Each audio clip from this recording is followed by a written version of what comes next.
We were young until we weren't, but the books stay the same.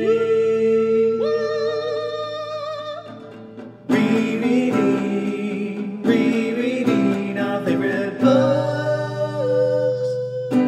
For as f***ed up as their romance is, like, when you look at that and look at the fact that, like, he hates Linton. Mm-hmm. And he tries to get revenge on him in various ways. But, like, yeah, the fact that, like, truly he was okay just visiting her while she was married. He had this confidence that, like, their love was this true, real thing that, like, her marriage to Linton couldn't interfere with. And that he wouldn't, as long as Kathy wanted Linton around, he wasn't gonna f*** with that. There's, like, something weirdly, like, I think especially in these days where so many times, like, love triangles with a girl and two guys end up with, like, the guys punching each other out. It's just, like, there's something honestly kind of refreshing about that. There is weirdly this respect for her. Yeah. That, like, lies at the heart of it. Which, like, I hate to describe anything, like, positive to Heathcliff in this relationship, but I do think there's this, like, compassionate love in a way I don't think they feel for, like, anyone else. That sort of kind of keeps it okay. And it's the problem is that, you know, they involve other people and then things keep going wrong with the other people. But yeah, this is no Kissing Booth 2 situation here. This is You watched The Kissing Booth too? Lee's older brother Flynn, he's stupid hot, but totally off limits. When did you get the boobs? I haven't even watched Kissing Booth 1. Well, okay, this is all a tangent, but I actually think Kissing Booth 1 is secretly amazing. Not for any legitimate reasons. It's all unintentional, but it is one of the funniest movies I've seen. Okay. I was sorely disappointed by Kissing Booth 2. This is your review for Kissing Booth series franchise, whatever it is. But I do think you're right that everything about this relationship is despicable, and I should hate it. I should hate these characters. But there's this inherent respect between Heathcliff and Kathy that even when they're yelling at each other and saying just the most terrible shit to each other, you just get this sense of respect and love and admiration that they have for each other. And that, at least for me, it carried over into my reading experience where I couldn't help but admire it because there's so many characters in this book who are spineless in so many different ways. I suppose you could argue whether Kathy is spineless because she did, after all, marry Edgar Linton for the worst possible reasons. But Heathcliff is never spineless. When he says he believes in something, he fucking believes in it and he pursues it. There's no wishy-washiness about him. Mm-hmm. Edgar is wishy-washy as fuck. Fucking Ellen Dean is wishy-washy as fuck. Yeah, that's Pin and Ellen Dean. I have a whole rant for later. I'm so excited to hear about it. But we literally start with the narrator himself, who one of the first things we learn from him is he got cold feet the moment his crush looked at him. You just get the embodiment, pun intended, I guess, of someone who is spineless. And then you contrast that to Heathcliff, whose story then follows, and we just see that Heathcliff has every single right to hate Kathy, but he doesn't because he ultimately can't dispute the fact that he loves her more than anything in the world, and he's not going to deny himself that. And there's a kind of courage in that, I guess, that's also refreshing. And I'm so torn because Heathcliff is a monster. He is a monster in this book. But it doesn't matter because, God damn it, at least he stands by his convictions. So he's a great anti-hero. Like, I mean, he's basically the villain of this book, but he's also essentially the protagonist. He's the character that this story within the, like, if we leave out the framing device, but even with the framing device, the story, like, sort of starts with the framing device character meeting Heathcliff. Ellen Dean's narration starts when Heathcliff arrives, and it ends with his death. And he's, certainly the character that makes plot happen, who takes action while everyone else is dithering around. And he's just, I can't help but compare to Jane Eyre. And I will say, I think Jane Eyre is a technically better book. Oh, yes. I would agree with that statement. Leagues. Yeah. And I think its themes are a lot more coherent. But like, the one thing I will say is that I have a really hard time with Rochester in the end. Like, Reformation by, like, almost dying is a thing, but, like, as a connoisseur of redemption arcs, it just feels a little like waste sauce to me. And I really appreciate that, like, Wuthering Heights never tries to, forgive my language on this, like, neuter Heathcliff. He gets to be an absolute asshole to the end, but he still gets to have this moment of kind of like, you sort of get to see the resolution of his emotional arc in that, like, he decides not to up the thing with Harrington and Catherine. He makes that choice in a moment of, like, seeing Kathy in them, and that allows him to not forgive them, I think, but to, like, make peace with Kathy and then start seeing her ghost and die. That's, like, he still gets to be an absolute asshole throughout all of that, but, like, he gets that one moment of, like, it's not even human kindness because it's not for them, but he gets this one moment of, like, not being an absolute bag, and he gets to go to grave and get married alongside Kathy and have their bones meld together and then be ghosts on the moors. And you know what? Good for him. I'm glad he continues to be absolute trash throughout the entire book and gets what he wants in the end. There is a line, I think he frames it as when he sees Harrington, he doesn't see him as a human being, but as a personification of Heathcliff's own youth. And I do think that there's that idyllic scene at the end where Harrington and Catherine are smooching it up over a book. And in a lot of ways, it felt like ideally what the relationship between Heathcliff and Kathy would have been if they had just been left alone and had it been tormented by people around them who were either out of jealousy or just pure spite, or racism probably was a big part of it too, given Heathcliff's Romani background. Again, that's not exactly clear on that, but if they had just been left alone, they could have been happy. They wouldn't have unleashed this flood of misery on everyone else. And I think the book actually, this is something I appreciate about it. The book does go out of its way to say that, hey, under different circumstances, these people might have been much, much better, because there is a push to attribute Heathcliff's horrid self to his nature. But the narrative takes the time to also say, well, also, he was treated so vilely by so many people. And I think there's a line about something along the lines of that behavior he was subjected to would have turned a saint into a fiend. That's the tragedy of it all, really. If the circumstances had been slightly different, if people just kind of allowed them to f*** off, this would have had a happy ending for them.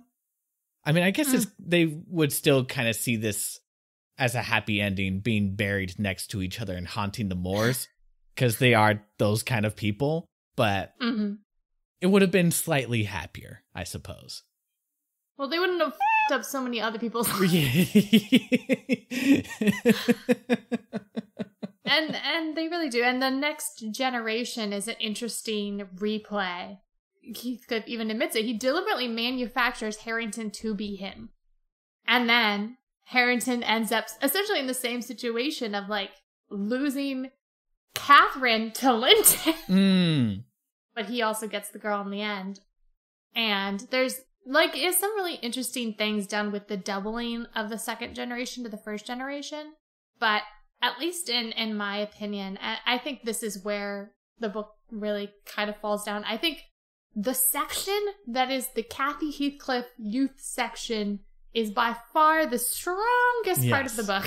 Yeah. And once you get into the second generation, I find it more theoretically interesting because I think that Catherine, Linton, and Harrington, while interesting, like sort of mirrors, but also like foils to the previous generation, are like less interesting characters. Yeah.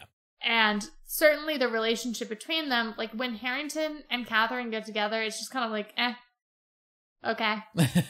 Yeah. Linton is again a character that I just hate, plain hate. Mm-hmm. I didn't enjoy reading a single page of his existence. He was just like truly hateable. I wonder if you're the worst person I've ever met. It's just like harder to get invested. Catherine is much less dynamic than Kathy, but also like she'll have moments of impetuousness, but it comes off as like she makes dumb decisions, it feels.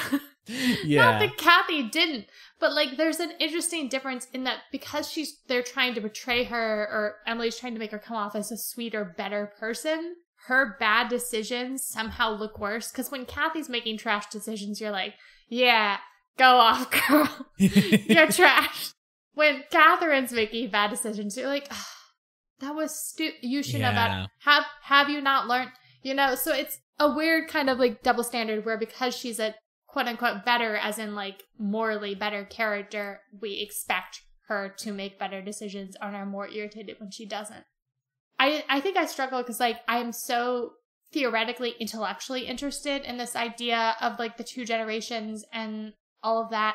But the connections aren't there. The big passionate speeches aren't there.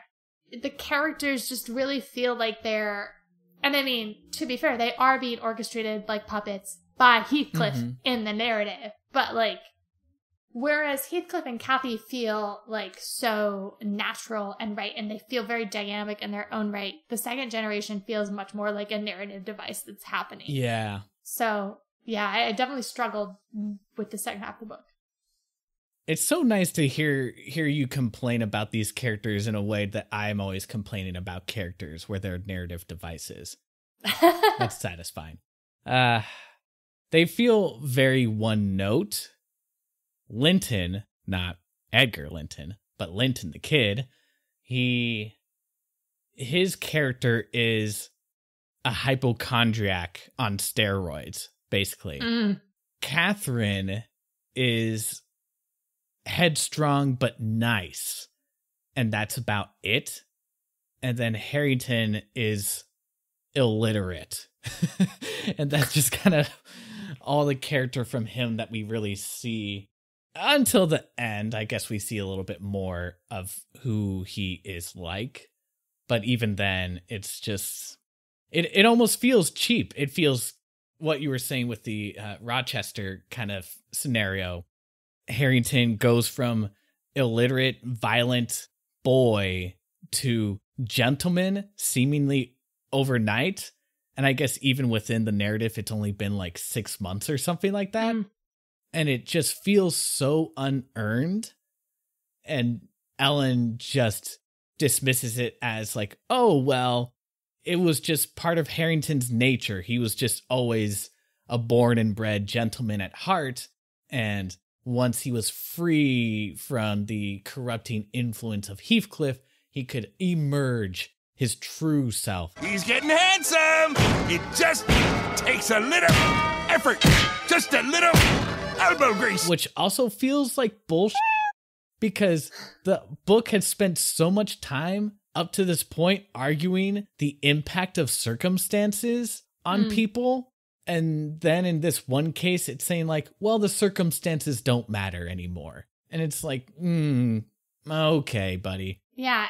Like, multiple characters do that thing where they're like, they tell you in advance, they're like, Harrington, he's got a lot of good qualities. It's just that, like, yeah, he's just a neglected feral child. Yeah, so there's that setup of, like, people telling us, but, like, that's never really demonstrated other than, like, he wants to impress Catherine, but it's also fairly clear he wants to impress Catherine because Catherine's really hot. Yeah. Like, so he kind of gets screwed over by the narrative too, because we see him a little bit as a baby because Ellen Dean's taking care of him then, but then there's like this big gap of time where he's left to become feral child. And he's kind of got some of the more interesting stuff going on because like Heathcliff makes a big deal about not only has Heathcliff made Harrington him essentially, but in this new version, Harrington loves Heathcliff. Harrington admires Heathcliff. Harrington does not feel wronged by Heathcliff at all. He has no conception of that.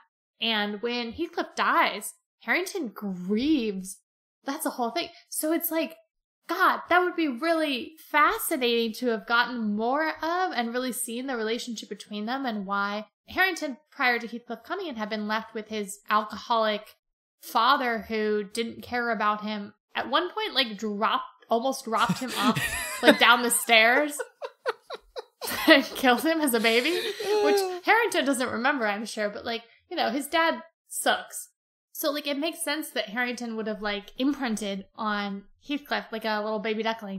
But, like, we really don't get to see that. Like, none of their interactions demonstrate that there is, like, this affection and fondness between them. Well, like, not on Heathcliff's side, obviously, but, like, we don't really see that. So, like, it feels very, like, again, something we're told. Like, and I feel like if we had been shown more of that, then we could see that sort of the innate goodness in Harrington more. And, like, I don't know, by more, like, you know, with a little bit of nurturing, he would bloom like a beautiful blossom. But, yeah, it feels very like we're told. And then, like, this thing happens and we're like, okay, yay. And it just doesn't. And again, like, it's such a bummer that the romance in the second half sucks. Agreed. But it's funny because, you know, that same complaint about how the book is telling, not showing us basically everything about Harrington can also be applied to Heathcliff and Kathy. It's just that they're so god poetic about it that it doesn't matter. And that's what it comes down to. Probably the major flaw of this book is that it has such a hard time just showing. You can get away with that if your writing is so good that it doesn't matter. And yes, Emily Bronte's writing is that good for Heathcliff and Kathy. It doesn't match that with basically all the other characters. Not to say that they don't have moments. I think the scene where Harrington and Catherine reconcile is one of the cutest things I have ever read. Catherine is trying to make all these overtures of like, here, let's be friends again and blah, blah, blah. And Harrington is just like, shut up and go away. And so then Catherine comes by and sneaks in a kiss on his cheek. And he's like embarrassed about it, but he also likes it. And she likes it. And then she goes through this process and they're all sitting in the same room together. But she wraps up a book, makes Ellen give the book to Harrington and says, like, present this as a gift from me. And it's all just really charming and adorable. And so that scene, for me at least, worked. And I guess if the narrative had leaned into that a little bit more, making things a little bit cuter with these two characters, maybe that would have worked. Maybe a bit too much. I don't know. The whole second half is kind of a mess, and I just don't know how you would fix it. Because at the same time, they're really interesting things. Like the whole thing with Heathcliff basically seeing two mirrors of Kathy in these kids. That's fascinating. That there's so much that you can do with that yeah. Basically, this book suffers when Heathcliff and or Kathy are not on the screen. Okay, so I'm gonna present my argument for a fix. And this will tie into my Ellen Dean rant, but the framing devices should not have been a thing. Ellen Dean should not have been narrator of the story. There's a way in which it's really, like, again, conceptually interesting that she is, and I'll get into that later. But, like, because she has to be the narrator, she's just kind of forced into all of these scenarios where, like, her character wildly diverges on what she'll do depending on where Emily needs her to be. And it's so irritating. And I just got so frustrated with her at so many points. But also, it just doesn't allow her to be in certain other places where she could be. And I feel like it also keeps the story, as you were saying, has this very, like, mystical, mythical quality to it. And it keeps it, like, weirdly grounded in this very matter-of-fact character that I really feel like it needed that extra push to be free. And I think then the sort of, like, mythic doublings of the second generation could have been really cool. So my proposed scenario is that you need a more, like, avant-garde, let's say, narrator. Like, I think it would be kind of cool if the book was, like, narrated by the Moors or by Wuthering Heights, sort of by the, like, landscape. Because then you could do some really cool, like, surreal things with that. Yeah. And would certainly be an opportunity for lots of pretty writing. Either that or something kind of like the narration of Jazz, where it's like this weird, like, societal looking in narration, which I think I agree in keeping it removed from the, like, main characters of the story. I think that does some really cool things, but I think that you needed a more abstract, mystical narrator to get the story where it needed to be, and then it would have allowed Emily to, like, have more scenes that are not just, like, Ellen Dean accidentally sitting in on moments. And so that is kind of my proposed fix. I think that just would have given her license to do, like, a lot more and be a lot more experimental. And for instance, the moment when Catherine and Harrington first meet, like, Catherine's trying to, like, go explore these, like, caves or something that are, like, and she talks about them being, like, fairy caves. And Harrington ends up, like, showing her around a little bit. This is when, like, she's 16 and he's only a few years older. And before they start really fighting, if we had seen this sort of sweet beginning to their relationship only to have her spurn him when she finds out he's supposedly her cousin and be like, he can't be, he's like a servant, blah, blah, blah, which is what starts their relationship being bad, then them, like, reconciling after all those years, like that cute moment you described, would have been even cuter because you'd be like, oh, finally, it's been repaired. They've gotten back to that first day when they had this magical time, blah, blah. There's so much that's so limited by the narrator in this way that's just not, like, great. And the only good thing you're getting from it being Ellen Dean is that we're not in, like, Kathy's perspective or Heathcliff's perspective, which I don't want to be in. Like, I think they work so much better from the exterior. She drove me up the wall. Yeah, she is truly one of the most obnoxious characters in this book. There is one moment that made me laugh so much where it's after Kathy died and Edgar very reasonably is grieving the death of his wife, and and Ellen comes in being like, well, you know, it's very selfish to mourn the dead because they are in a better place. And it is like, you, all God, my favorite. 5,000 ways, Ellen, you piece of shit. Yeah. My favorite Ellen Dean moment is towards the end where Heathcliff's, like, in his manic state. Yeah. And she's like, so now that you're, like, in this place, have you considered God?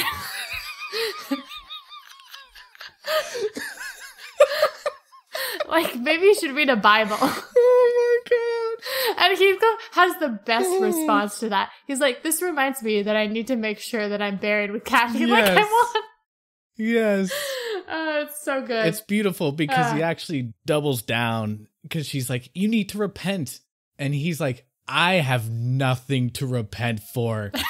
Man, that guy is facing Judgment Day, but good for him, honestly. It almost felt like a parody. It's interesting because I know that apparently Bronte was a very devout Christian. And that moment, I remember it stood out to me because it felt very on the nose. It started to read like one of those Jesus pamphlets that you just find lying around.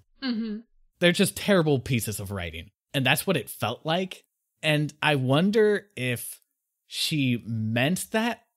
Like, she wanted that to be a genuine moment of like, yeah, if Heathcliff had some Bible he'd be a better person. But oh my God, it reads like such a parody. It is so funny. Ugh. It's just hard to tell because like Ellen is supposed to be sort of the moralizing center of the book, which like to our 21st century eyes tends to look not good. It's hard to tell how much we are or aren't supposed to buy into that moralizing. I think it'd be really hard to like evaluate, right? Given like just the big cultural differences, because like I could make an argument that yes, we are supposed to take that seriously, and that yeah, Emily Bronte meant it legitimately. I could also make an argument that like if she was publishing Wuthering Heights at the point in time she was, not having those moralizing elements, people were already upset by how crazy and like wicked this book was. Yeah. Not having that moralizing voice would have got it like absolutely trashed. You know, I can make arguments both ways for why it's there, but it's just Ellen Dean is the worst. I wonder if you're the worst person I've ever met. And one of my professors just wrote a book I haven't read yet, but looks really interesting about like the role of the paid for caregiver in Victorian literature. And so I was thinking about that reading this book, and like there is something kind of fascinating about having it narrated from the point of view of this woman who is the servant, the paid for caregiver. Ideas about duty, about like she gets caught in a lot of situations where like she should do one thing, but like she's forced into doing another because she's a servant, and you know, and obviously she's privy to all of this. The idea that the servants are just kind of there absorbing all of this, like all of those are like again theoretically interesting concepts, but like because Ellen Dean is so clearly a plot device to get our little narrative from all of its various points, like it just doesn't. She just comes off as like the worst because she'll do that thing where like she's supposed to be telling Edgar Linton if Catherine does anything, goes to Wuthering Heights.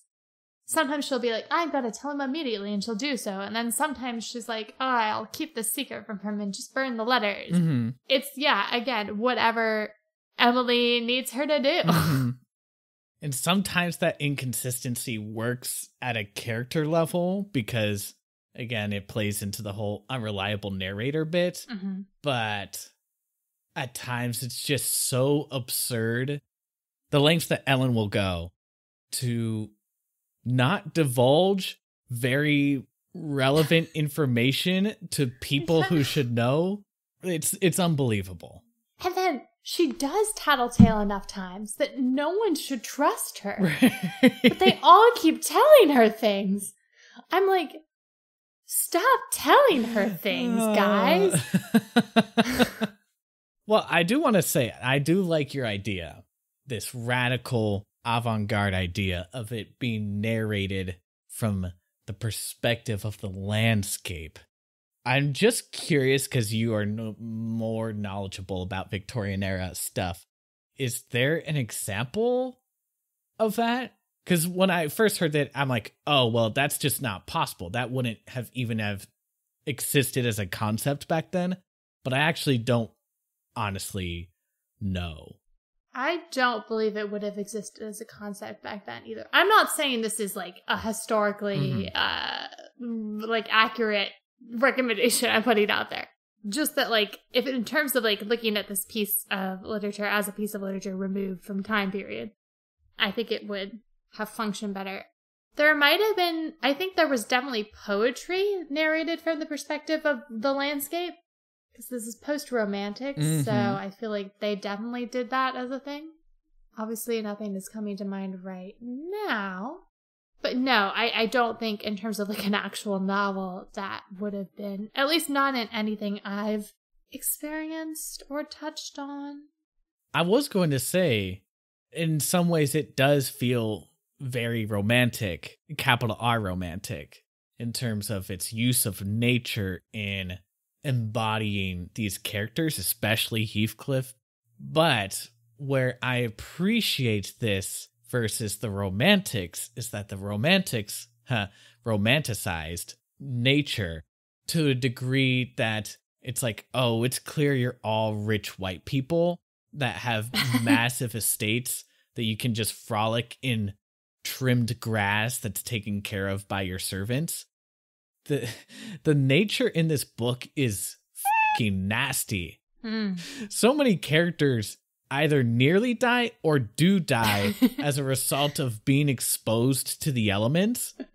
Yeah. It is harsh and cruel and unrelenting, which describes Heathcliff to a T. I do appreciate that aspect about it, that it doesn't, there's no sugarcoating the harshness of nature itself, because it's a dog-eat-dog world out there. And boy, do we see a lot of dogs in this book that are trying to eat a lot of people. It's true. So many dog bites. So many, like, mortal dog bites. Yeah. People nearly die from dog bites. Apparently the reason for that is because, as I learned in the preface from Charlotte Bronte, is that, or was it the preface? It might have been the notes. I can't remember. But Emily Bronte was actually bit by a dog as a kid, which, you know, that's always very scary, and clearly it traumatized her. Indeed. Unlike Steinbeck, though, at least she didn't murder all the dogs in this story. She did have Heathcliff, like, chain up Isabella's dog to the fence. Right. She describes it as he, like, hung it from the fence, and the poor dog was really, that was really traumatizing. Yeah, I'm sorry. No, it's okay. I was fine, but I did feel really bad for that dog. Indeed. But she gets the dog back later. It's fine. It is fine. Although there is a great line from Heathcliff just showing how much of a bastard he is, because, like, Isabella confronts him later about that, and rather than repent for clearly egregious behavior, he's like, if I had the chance, I would hang everything in your life up like that. And I would murder you too.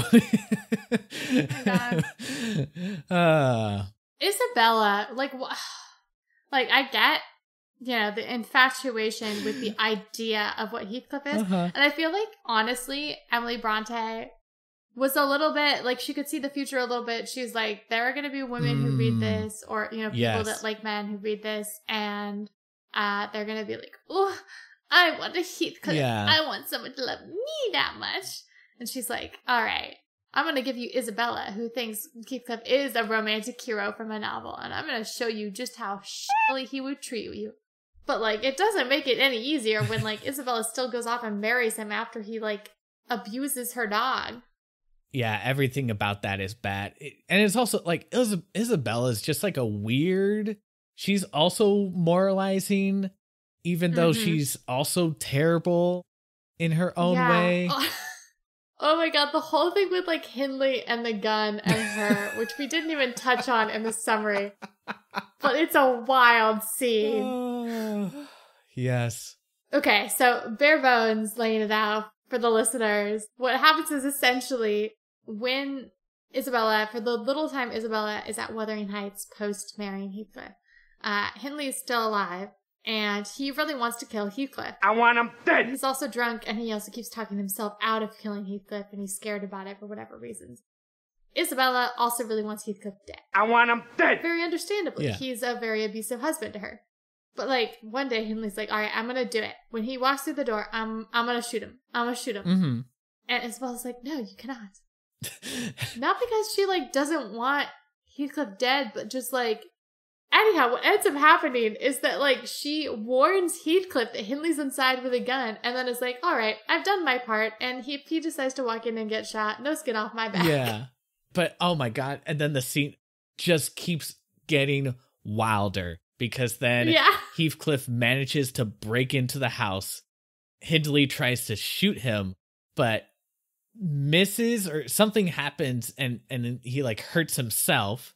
And, like, this gun also has a knife attached to it or something like that. So he, like, cuts himself on the recoil. And then Heathcliff jumps in and just starts beating the living out of Hindley. And is, like, nearly about to murder him. And stops himself because he recognizes that, like, he's dependent on Hindley in order to get the property when Hindley dies. So then Heathcliff stops, and then he orders Joseph to clean up the blood. And so he throws Joseph down into the pool of blood, and then Joseph starts praying while kneeling in this pool of blood, and Isabella is just sitting off to the side, laughing her fucking face off.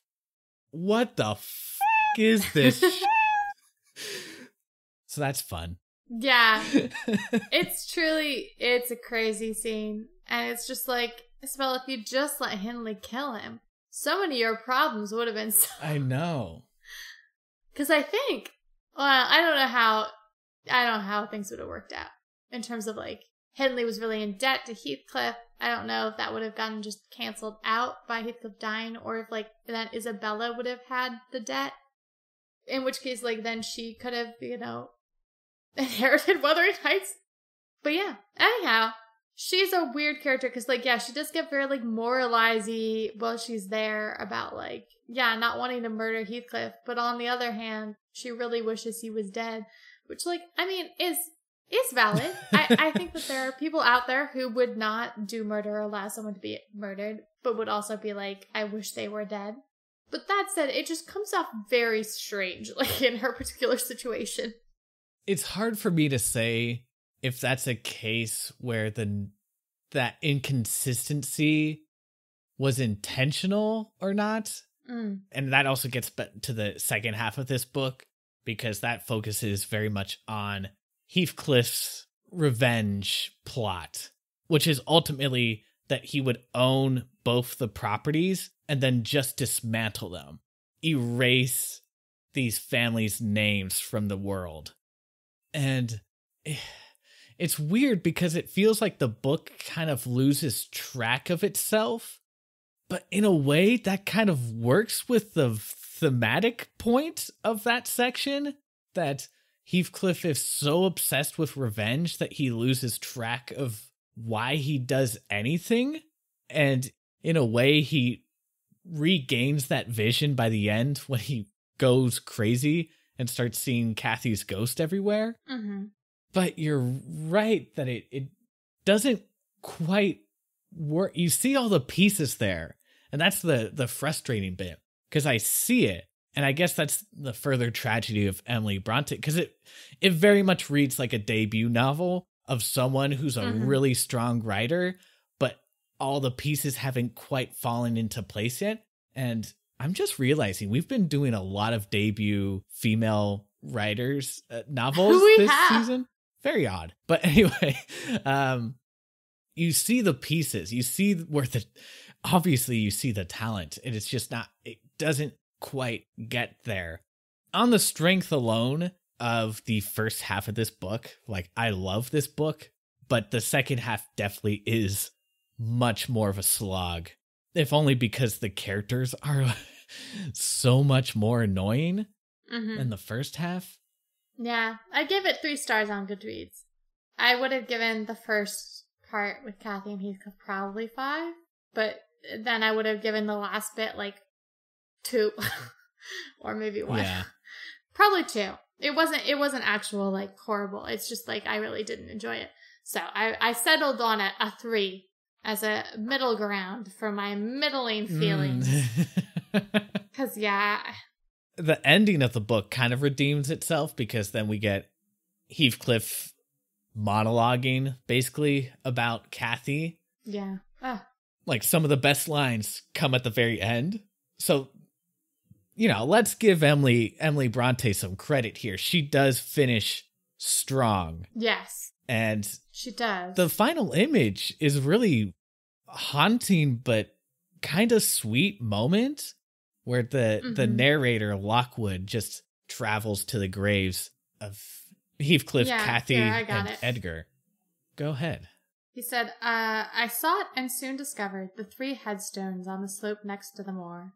The middle one gray and half buried in heath, Edgar Linton's only harmonized by the turf, and moss creeping up its foot. Heathcliff still bare.